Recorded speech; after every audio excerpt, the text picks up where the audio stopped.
कोकणासह मध्य महाराष्ट्रात 3 दिवस पावसाचा इशारा हवामान विभागाने दिलाय।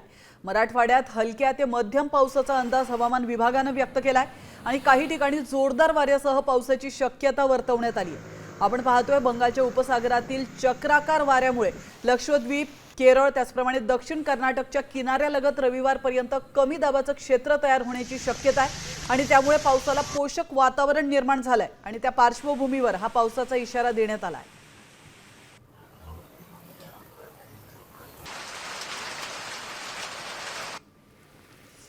तर आपण पाहतोय 16 ऑक्टोबरला जळगाव, धुळे, नाशिक, अहिल्यानगर, संभाजीनगर आणि पूर्व अमरावती या ठिकाणी पावसाची शक्यता आहे। तर बुलढाणा, सह्याद्री घाटमाथा त्याचप्रमाणे रायगड, रत्नागिरी आणि सिंधुदुर्ग या जिल्ह्यांमध्ये देखील पाऊस पडू शकतो। तर 17 ऑक्टोबर रोजी बुलढाणा, धुळे, नाशिक, सह्याद्री घाटमाथा आणि सिंधुदुर्ग आणि सातारा त्याचप्रमाणे सांगली, कोल्हापूर, सोलापूर, संभाजीनगर आणि हिंगोली या जिल्ह्यांमध्ये देखील पाऊस पडू शकतो। तर 18 ऑक्टोबरला काय परिस्थिती असेल?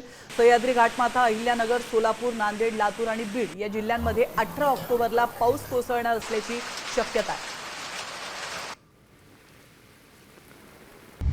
आता isakal.com आहे देशातील नंबर 1 ची मराठी न्यूज वेबसाईट। प्रत्येक अपडेटसाठी isakal.com ला नक्की भेट द्या।